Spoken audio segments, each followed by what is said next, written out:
굿즈 시장 지금 완전히 바뀌고 있습니다. 예전에는 그냥 팬심만 있으면 팔렸지만 이제는 그렇지 않습니다. 어떤 굿즈는 오픈하자마자 완판, 어떤 건 똑같이 준비했는데도 재고만 쌓여갑니다. 그 차이를 만든 건 무엇일까요? 아이돌, 캐릭터, IP, 브랜드, 일러스트 등 다양한 업종을 막론하고 현재 굿즈판을 움직이는 4가지 트렌드가 있습니다. 이걸 제대로 잡은 굿즈는 팔리고 놓친 굿즈는 실패합니다. 오늘 영상에서는 이 4가지 트렌드가 뭔지, 그리고 실제 시장에서 어떻게 작동하고 있는지를 구체적인 사례와 함께 알려드리겠습니다. 끝까지 보시면 지금 어떤 굿즈가 살아남고 있는지, 앞으로 어떤 굿즈를 만들어야 하는지 명확하게 보이실 겁니다. 준비됐다면 함께 보시죠.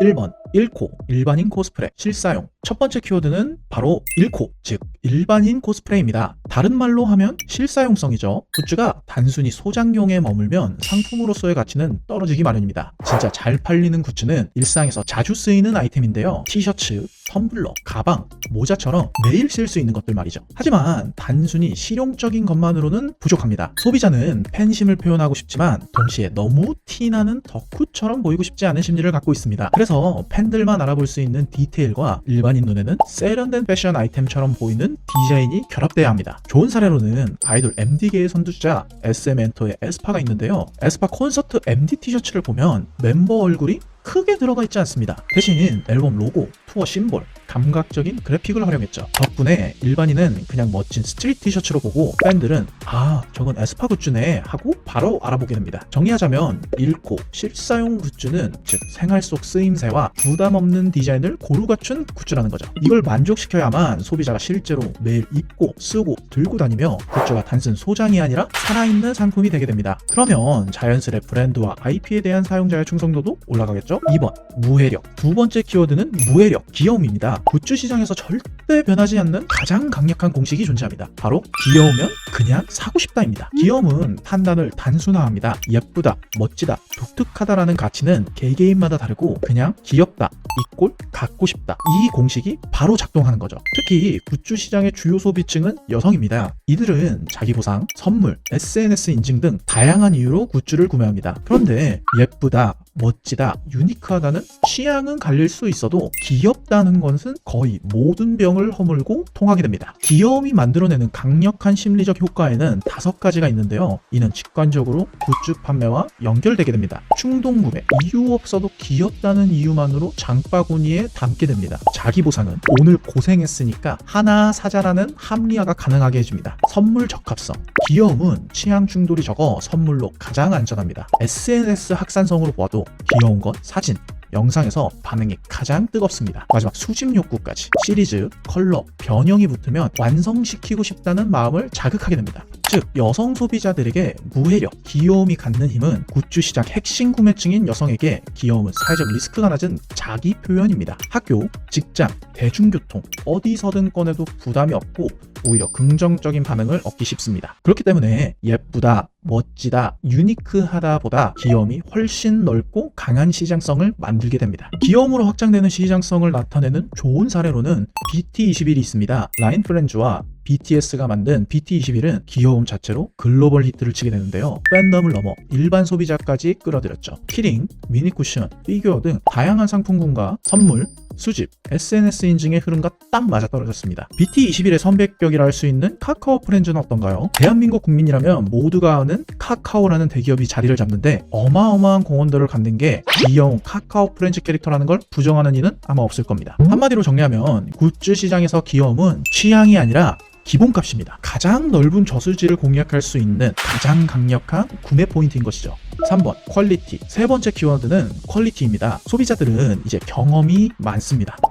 수백 개의 굿즈를 접해왔고 매일 새로운 굿즈들이 쏟아져 나오기 때문에 퀄리티가 떨어지는 굿즈는 바로 알아보게 됩니다. 그리고 저퀄 굿즈는 브랜드 이미지 전체를 깎아내리는 아주 크리티컬한 요소인데요. 퀄리티가 중요한 이유는 4가지의 맥락을 갖고 있습니다. 첫째, 브랜드 신뢰. 굿즈 하나의 완성도가 곧 브랜드 수준으로 연결됩니다. 두 번째, 경험 축적 효과. 팬심만으로 사던 시대는 지났습니다. 소비자의 안목은 나날이 높아지고 있죠. 세 번째, 재구매와 추천. 퀄리티가 좋아야 다음에도 사야겠다라는 마음이 생기게 됩니다. 네 번째, 가격 정당성. 굿즈는 일반 상품보다 비싼데 퀄리티가 없으면 바가지로 느껴집니다. 굿즈 소비자이자 굿즈 제작자로서 굿즈맨이 바라보는 퀄리티를 판단하는 기준도 다양한데요. 소재, 원단, 플라스틱, 금속의 등급, 마감, 봉제, 도색, 인쇄 정밀도, 내구성, 반복 사용에 버틸 수 있는가, 그리고 디자인 완성도, 로고와 상품이 자연스럽게 어우러지는가, 이러한 기준들을 만족시키지 못하면 퀄리티가 떨어지는 굿즈로 소비자들에게 낙인 찍히게 됩니다. 퀄리티와 관련된 사례로는 스타벅스 굿즈를 빼놓을 수 없습니다. 출시와 함께 매번 긴 줄을 만드는 이유는 단순히 예뻐서가 아닙니다. 재질, 도장, 마감, 내구성까지 꼼꼼히 관리되었기 때문이죠. 소비자들은 스타벅스 굿즈는 믿고 산다는 신뢰를 갖고 있었습니다. 그 결과 프리미엄 가격을 정당화하고 리셀 시장까지 형성됐었습니다. 그러나 품질과 관련된 논란이 언론에 보도되며 소비자들은 등을 돌리기 시작했습니다. 언제적 스타벅스 굿즈냐는 말이 절로 나올 정도로 최근 몇 년 사이 스타벅스 시즌 굿즈의 인기는 급격히 사그라들었습니다. 이를 통해 알 수 있는 점은 퀄리티는 선택이 아닌 필수 생존 조건이라는 건데요. 작은 키링 하나라도 정교하면 브랜드 전체 이미지가 올라갑니다. 반대로 싸구려 굿즈 하나는 브랜드 전체를 무너뜨릴 수도 있습니다. 4번 희소성. 마지막 네 번째는 희소성입니다. 굿즈와 일반 상품의 가장 큰 차이는 뭘까요? 바로 언제든 살 수 없다는 것입니다. 수량, 기간, 장소가 한정되는 순간 소비자의 마음은 급해집니다. 지금 안 사면 영영 못 살 거야. 이 불안감이 가장 강력한 구매 동기를 이끌어냅니다. 희소성이 주는 효과도 정말 다양한데요. 포모 심리를 자극해 놓치면 안 된다는 불안감이 구매를 즉각 유도합니다. 소장 가치를 갖는 희소 굿즈는 단순 사용을 넘어 남들과 다른 걸 가졌다는 만족감을 주게 됩니다. 리셀 시장 형성에도 기여해서 한정 굿즈는 중고 거래로 이어지며 화제성을 더욱 키워냅니다. 팬덤 결속 강화 효과로 소수만 소유한 굿즈는 팬덤 내부에서 소유자에게만 특별한 경험을 줍니다. 이러한 희소성을 만들기 위해서 다양한 방법을 시도할 수 있는데요. 수량 한정, 기간 한정, 장소 한정, 경험 한정 등 다양한 한정성을 부여하여 내가 제작한, 내가 판매하는 굿즈를 더욱 희소성을 지니게 만들 수 있습니다. 희소성과 관련된 굿즈 사례로는 최근 어마어마한 인기를 끄는 라부부 사례를 들 수 있습니다.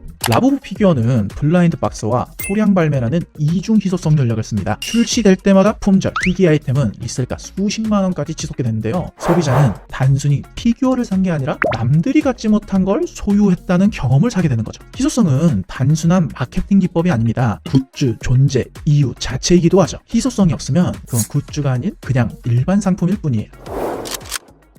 정리해볼까요?